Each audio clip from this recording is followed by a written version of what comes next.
Oliver Locke had never walked, not a single step, not once.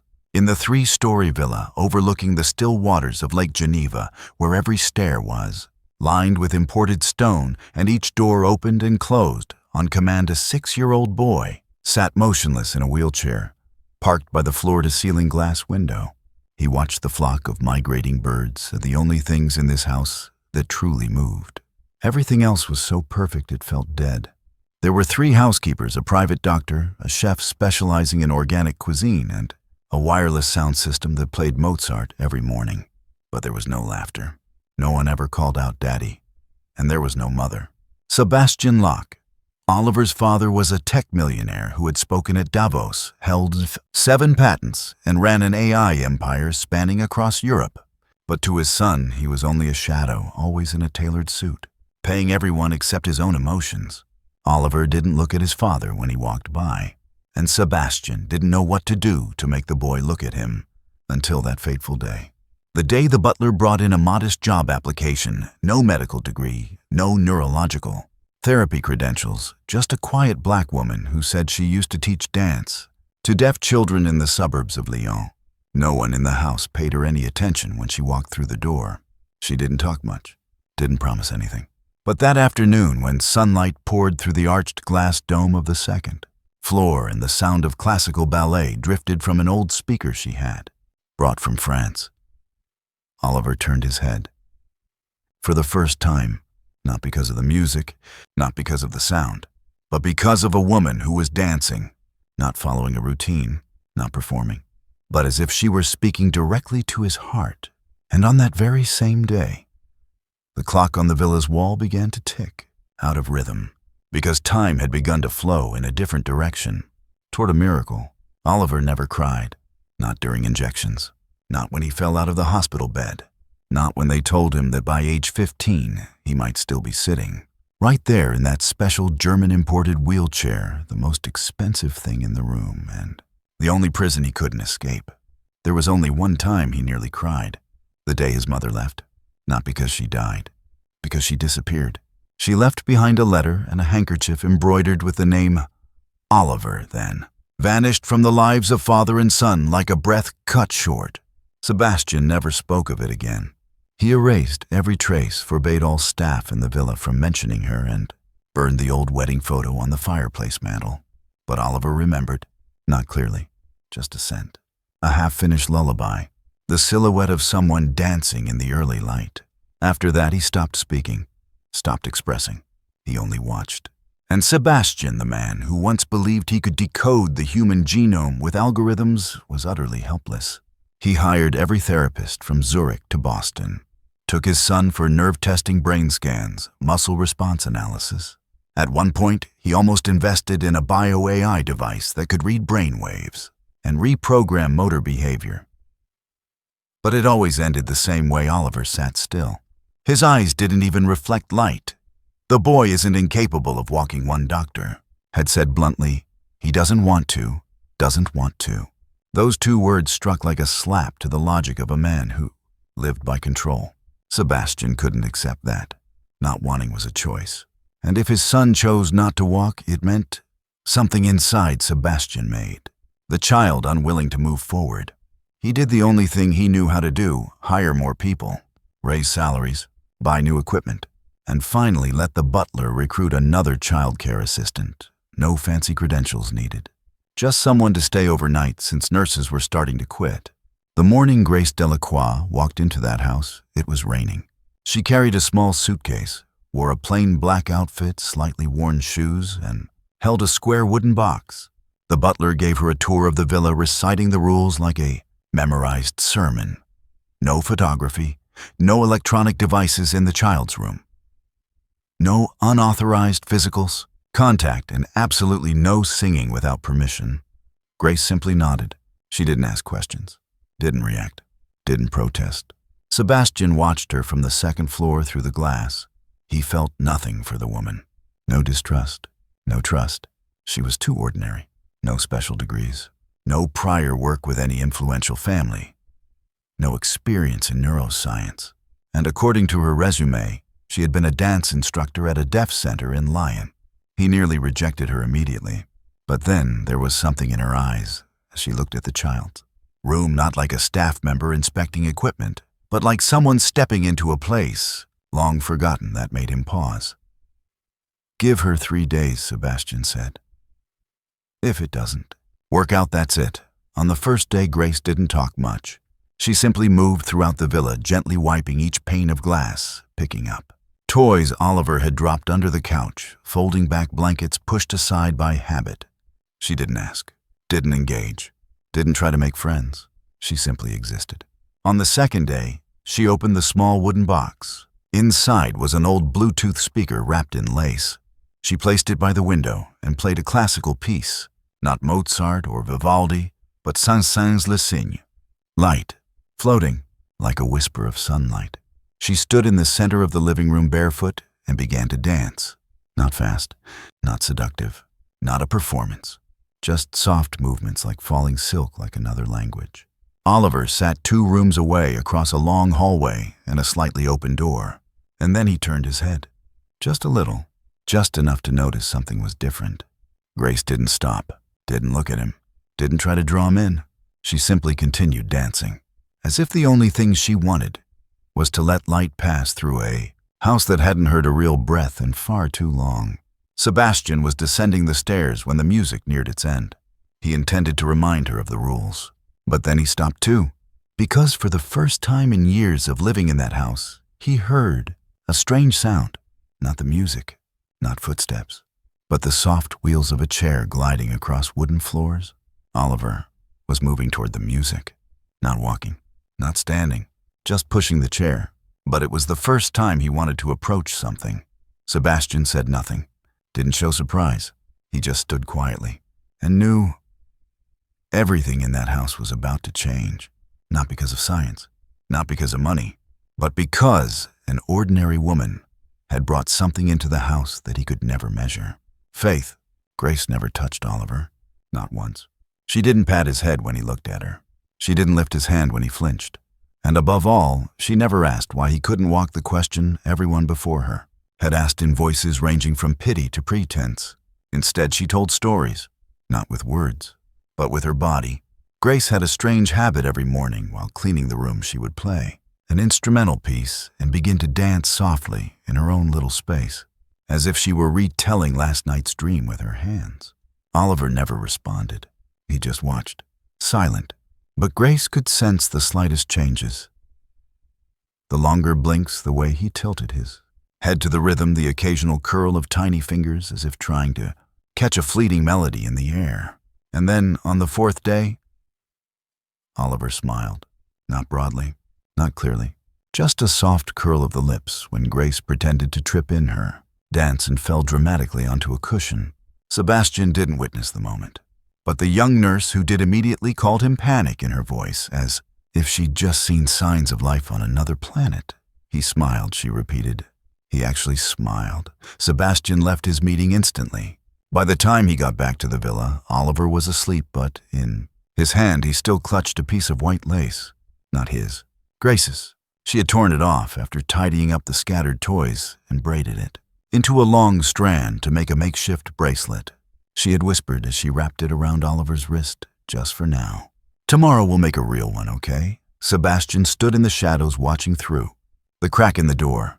He saw something he couldn't understand, that through logic, his son, who hadn't responded to the world's top doctors, was now clinging to a worn piece of fabric from a complete stranger. He didn't believe it, but he also couldn't deny it. That night, Sebastian reopened the villa's internal security footage, something he hadn't done since his wife left. He fast-forwarded through the recordings, stopping at the scene of Grace dancing. She had no idea anyone was watching. She wasn't performing.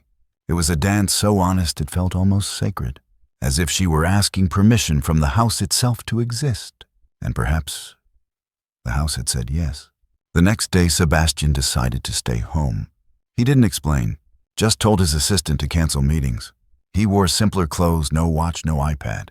When Grace walked into the living room to begin cleaning, he was already there. She hesitated slightly, but didn't seem surprised. "Mr. Locke," she said gently, her voice soft as French silk. "I'll try not to disturb you." "You're not disturbing me," he replied quickly. Please continue. Grace nodded. She turned on the music this time, a gentle jazz piece, piano and violin intertwining. She didn't dance. She didn't sing. She simply stood beside Oliver, holding a cloth and folding it slowly into the shape of a bird. The boy watched intently. This bird knows how to fly, she whispered. But only when someone truly believes in it. Oliver blinked. Grace blew softly on the fabric. It flared open like wings. The boy reached out for the first time and touched the cloth bird. Sebastian felt his chest tighten, not because a miracle was unfolding, but because he knew he wasn't part of it, and that scared him more than anything. When Grace left the room, he walked over to Oliver and sat at eye level. Do you like her? He asked, trying to stay calm. Oliver didn't answer. He just reached for the fabric bird and pulled it to his chest, as if to say, this is what I want to keep. Grace sat on the porch, an old leather notebook in her hand. She didn't write anything, just ran her fingers over the faded, crossed-out lines. Each mark was a memory of a child she once taught to dance, of a failed performance in line, of a job she was denied simply because her skin didn't suit a traditional ballet school. She was used to being looked through, but never had a gaze made her stay, like Oliver's eyes. It wasn't a pleading look, not anger, not fear, just the gaze of someone trying to remember something they'd never been taught. Faith. That morning, Grace didn't play music. She didn't dance. She simply placed a round cushion on the carpet, sat across from Oliver, and began an old game. She arranged plastic buttons into a circle grouped by color, then started spelling Oliver's name by silently matching each letter. Oliver watched, then shifted. His left leg twitched slightly, as if a delayed reflex had been awakened. Grace didn't react, didn't cheer. She just continued the game. On the third round, he pointed to the letter R. Grace smiled. What's R? Oliver, no sound, just the boy's small hand touching his lips. Grace understood. R is for rain, she said. The rain. Oliver nodded, very slightly. Behind the door, Sebastian nearly dropped his phone, not because the boy had responded, but because he was remembering, connecting. And Sebastian wasn't part of any of those memories. That feeling being left outside the life of his own son stabbed through him like physical pain. He stepped into the room, didn't knock. Grace looked up, not surprised, but her gaze slowed. I'm sorry, Sebastian said. I'd like to speak with you. She stood, nodded, and followed him into the hallway. Today the boy moved, he said, voice dry. Did you use a special technique? No, Grace answered. Just a word game. Just that. That's not possible, Sebastian replied, eyes narrowing. I've hired neurologists from Germany, rehab specialists, from Sweden, AI therapy teams. None of them worked. What did you do to change him? Grace paused, then asked, have you ever sat on the ground and played with your son? Sebastian froze. What do you mean played? Not watched. Not just said good job. I mean really played. Got on the floor. Broke the rules. Laughed out loud because you lost a turn. Sebastian didn't answer. Grace spoke softly, not as a lesson, not as judgment. He's not afraid of you. But he doesn't understand you, and no one moves toward what they don't understand. It was the first thing. A nanny had said that didn't make Sebastian angry. It just hurt. That night, Sebastian entered Oliver's room. No schedule, no nurse. He brought an old puzzle set, wooden vintage, the kind he used to have in his childhood room. Oliver looked up, didn't react, but didn't turn away. Sebastian sat on the floor. For the first time in years, his clothes creased. His knees ached, but he didn't get up. He placed the first puzzle piece, wrong spot, on purpose. Oops, he chuckled. Daddy made a mistake. Oliver watched, didn't laugh, but bent down and placed the second piece in the correct place. Grace wasn't there, but she knew, because the next morning the boy looked at her and for the first time nodded as a greeting.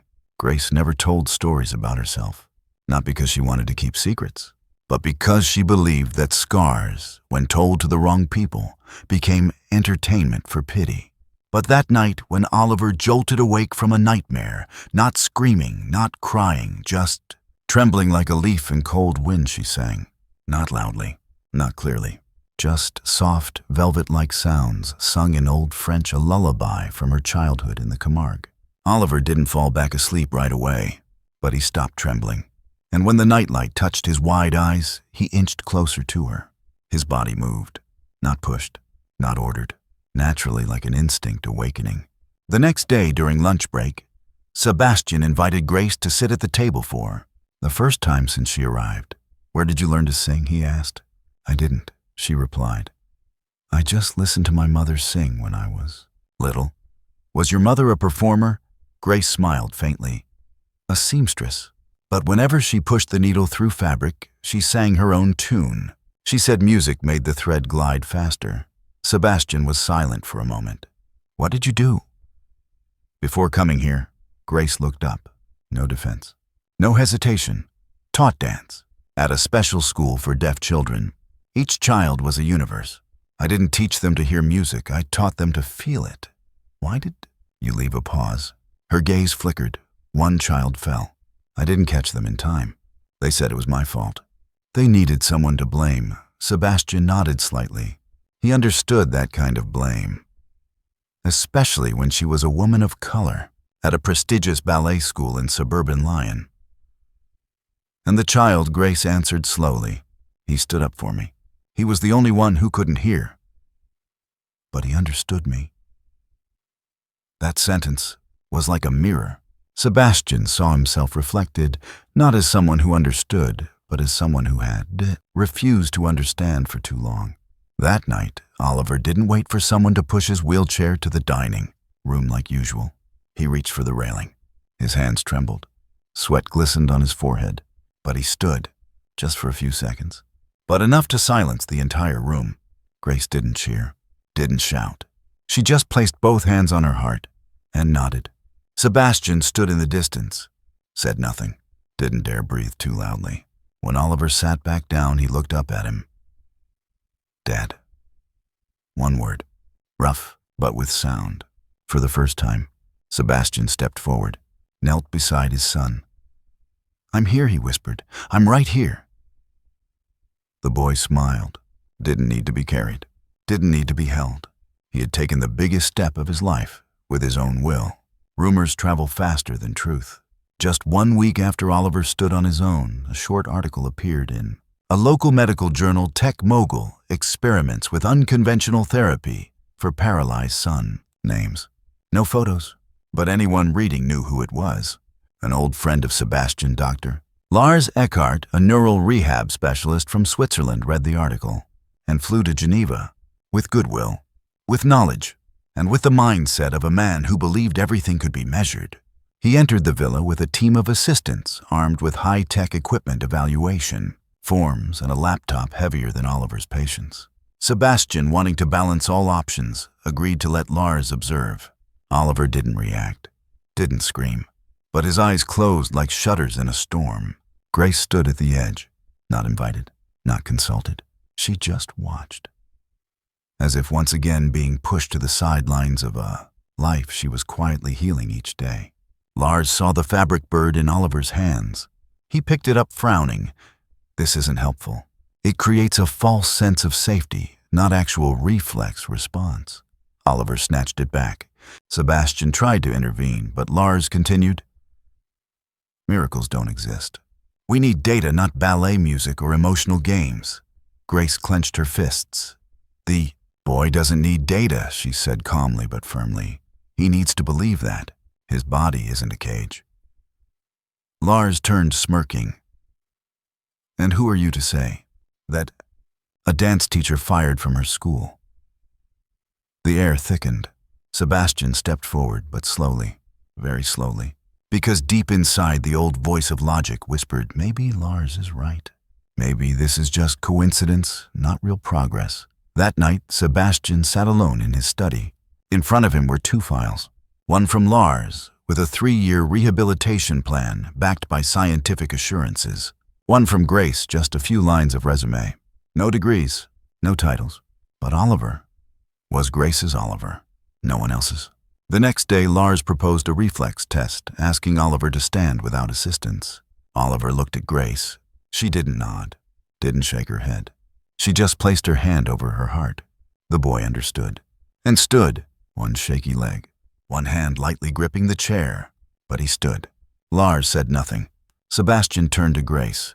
His eyes were different now, like a man who had just reclaimed a long-lost faith. "Thank you," he whispered. Grace didn't answer. She just turned to Oliver and smiled. But Oliver spoke. For the first time clearly, "Don't make her leave." Lars turned away, in silence, not because he lost, but because reason cannot outmatch a heart that had once been forgotten. That morning, Oliver asked to play music. No one prompted him. No one reminded him. He crawled down from bed himself, took Grace's old speaker from the shelf, plugged it, and searched for a track she used to play. When Claire de Lune floated from the speaker, Sebastian, about to step out, froze. The door hadn't opened, but his heart had seized. Oliver wasn't just listening. He began to sway his shoulders, move gently to the rhythm. The motions were clumsy but full of will, full of feeling. Grace entered and saw him slowly turning, as if trying to sync with his own legs for the first time. She didn't cry, just placed her hand over her heart. Again. That evening, Sebastian set the dinner table, with his own hands. No staff.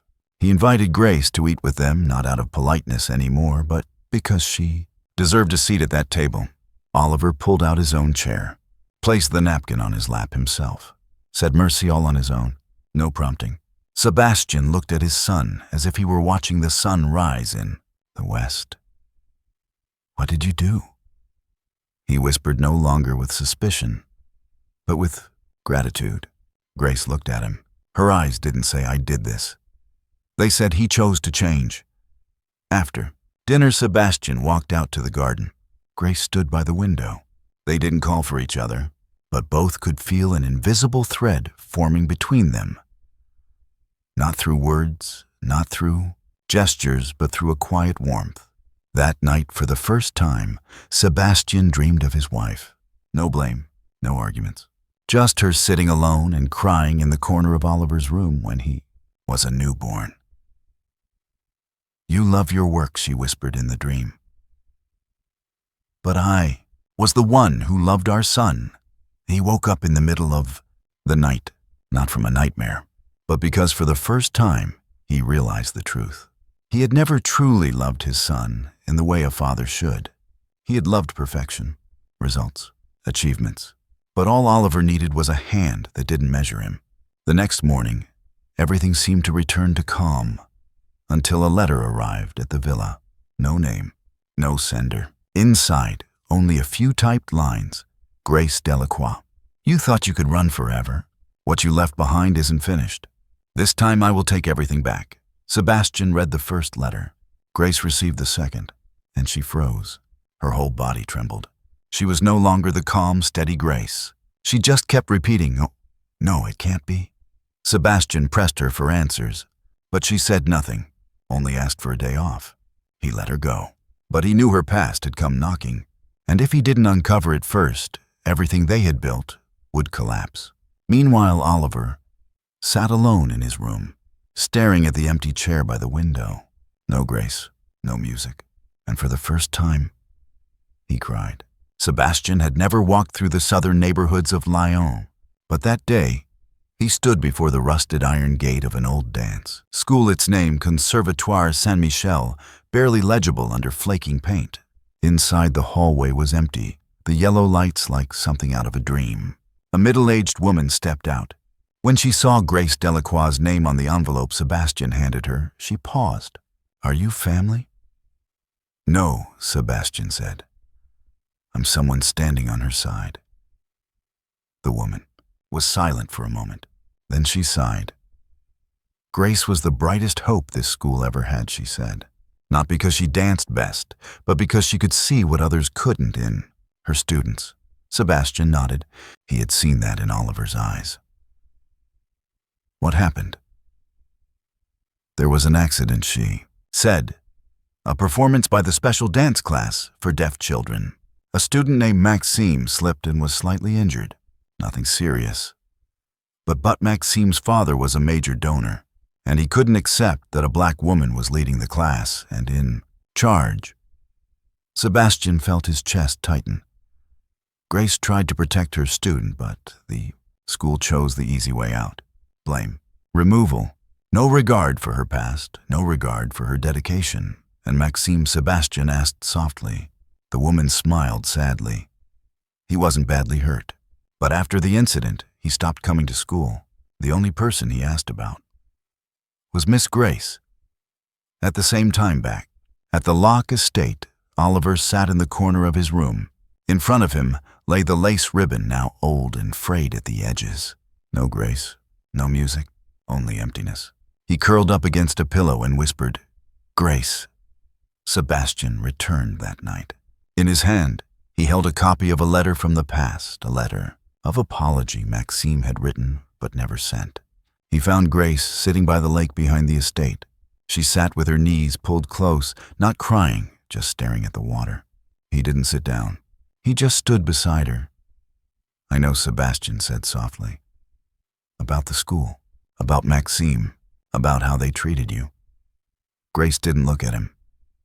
"You don't have to carry that shame anymore," he continued. "It doesn't belong to you." At that, Grace turned toward him. Her eyes weren't angry. They held only one thing, the exhaustion of someone who had been holding herself together for far too long. "I'm not afraid of them," she said. "I'm afraid of believing in something again and then losing it."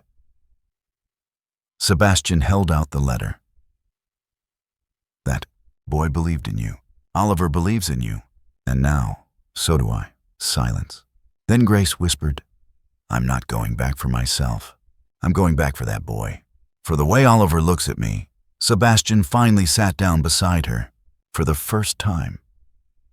"We can't change the past," he said. "But I can stand beside you, if you'll let me." Grace looked up, and for the first time in the darkness, she smiled, truly smiled.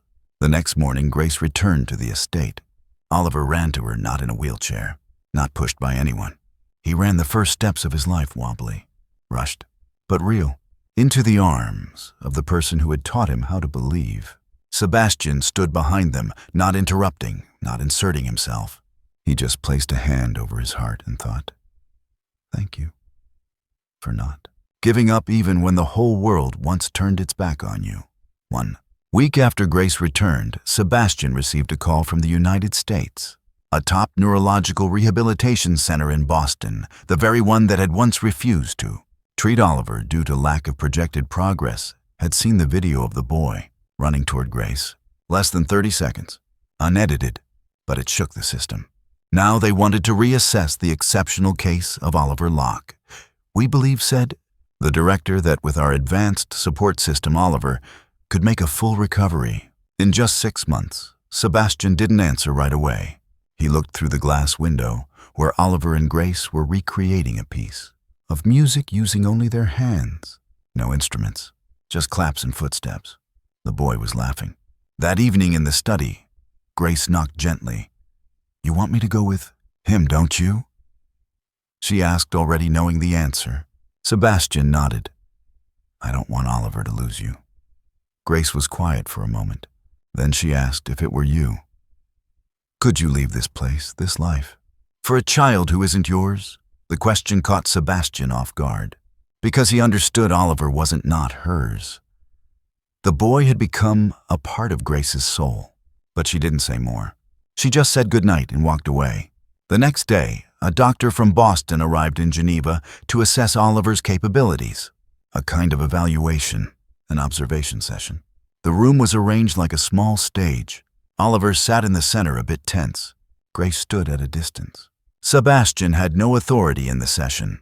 "We'll be evaluating reflexes, emotional and cognitive responses," the doctor announced. Oliver looked down. His hands trembled. Grace whispered from afar, "Oliver, do you remember the little fox dance?" He nodded softly. "Dance for yourself, not for anyone else." The music began, not loud, but enough for the boy to close his eyes and take the first step. Left, right, turn, open arms, not perfect, not polished, but heartbreakingly beautiful. The boy was no longer the silent child who sat in darkness. He was a symphony, a moving poem. When the music stopped, the room fell silent. No one clapped. No one spoke. Only the lead doctor wiped his glasses and said, We've never seen anything like this." On the ride back to the estate, Oliver said nothing. Until they reached the steps, he turned to Sebastian. "Dad, I won't go if Grace doesn't go." Sebastian froze. He had prepared everything Visa's schedule's medical team, but he had no plan if Grace refused. And she had. That night, Grace sat alone in the garden. Sebastian approached. "You're really not going?" Grace didn't look at him. She just whispered, "If I go, I become the shadow trailing behind Oliver's success. I don't want him to feel like he owes anyone. Oliver needs to fly on his own wings. But you're the one who taught him to fly." "Yes," Grace said. "And the teacher isn't always there to witness the flight." For the first time, Sebastian didn't argue, didn't try to persuade her. He simply sat beside her, in silence. They looked up at the night sky. A shooting star streaked past. "Will you wait?" he asked. Grace smiled, tears brimming in her eyes. "The question isn't how long I'll wait. It's whether Oliver will still need me when he returns." The day Grace said goodbye to Oliver at the airport. He held her hand so tightly it nearly wouldn't let go. He didn't cry, didn't say "I'm scared." He just repeated one sentence over and over, "I'm going to miss you." Grace knelt down, placing her hand over his chest, where his heart pounded with worry. "I'll miss you too, but missing someone doesn't mean we keep them. Missing means giving each other enough space to grow." He nodded, didn't fully understand, but felt it. Sebastian stood behind, silently watching them say goodbye. For the first time, he realized he was not the most important person in his son's life, and he wasn't angry about it. The plane took off. Grace stood alone at the airport, watching the aircraft shrink into the pale gray sky. 3 weeks later, she returned to Camargue, the southern countryside of France, where pink salt fields met white horses galloping across the water. Her mother's small house was still there. The old windows, the sewing machine still tucked in the corner. Grace sat down and opened an old wooden box. Inside was a dance evaluation notebook from her student days, every page marked with red ink. Every page held a comment, "Not soft enough, too strong, lacks refinement." And then there was a handwritten letter from a student named Maxime. "Miss Grace, thank you for not giving up on me when I didn't yet believe in myself. They said you were at fault, but I know I was the one who slipped. I'm sorry for staying silent when they blamed you. I hope someday you'll forgive me." Grace closed the letter. She didn't cry. She just looked out the window where sunlight reached the wilted flowers on the sill. At that same moment in Boston, Oliver was taking his final assessment before being declared fully eligible for complete recovery. The lead doctor suggested a free performance in front of the medical board. A closed room, a small stage. Sebastian sat in the front row. Beside him were experts, journalists, and a representative from an international children's rehab fund. Oliver stepped onto the stage. The music began, but he didn't dance. He just stood there looking toward the wings, as if searching for someone. Sebastian sensed something was wrong. He stood. "Is something the matter?" a doctor asked. Sebastian didn't reply.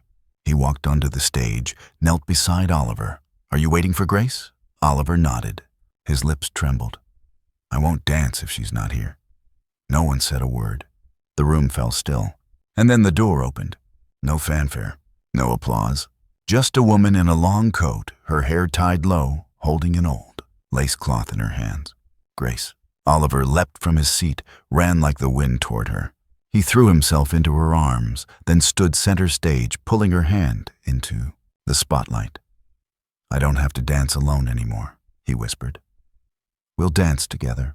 Grace looked at Sebastian. He nodded gently, a gesture of approval and gratitude. The music resumed. This time it was Claire de Lune. The boy who once couldn't walk danced with the woman who had once been erased from the world of dance. The entire room rose to their feet. They clapped. They cried. They fell silent. Then they erupted. 1 month after the performance in Boston, Oliver stepped off the plane at Geneva Airport, no wheelchair. The boy, no longer boxed in by pity, walked slowly but surely. Each step was a victory. Grace walked beside him, not as an escort, but as a companion. Sebastian waited in the arrival hall. No bouquet, no banner. He just opened his arms wide. Oliver ran into them. Didn't cry, but his smile lit up the whole terminal. "I can walk now, Daddy," said. "I can even dance." Sebastian looked at Grace. She smiled, but this time she didn't step back into the shadows. She stood beside them equal. A few weeks later, Grace received an invitation from an international dance academy in Lucerne, Switzerland. "We are seeking someone who understands that dance is not just technique, but heart. We do not need your degree. We need that heart." She didn't reply right away. Not until she was teaching Oliver how to count beats on a wooden bench beneath the vineyard. Sebastian walked out carrying 2 cups of coffee. "Will you accept?" he asked. Grace looked at Oliver, then at him. "Only if I can come home after every class." And still, "Be welcome here." Sebastian paused for a few seconds, then said softly but clearly, "Not just welcome. You can stay always." Grace laughed, shaking her head slightly. "You know this is the first time you've used the word stay without attaching a contract to it." Sebastian nodded. "The first, but not the last." One early autumn morning, Oliver danced across the dew-soaked lawn. No music, only sunlight filtering through the trees, the wind brushing softly through the leaves, and laughter ringing like silver bells. Grace stood at the doorway, holding a cup of tea. Sebastian walked over, saying nothing, and simply took her hand. They didn't need to define what they were, because in that moment, amid stillness and rebirth, they understood happiness is not a destination. It is the moment when you can stand tall in this world, even if you once believed you never would again.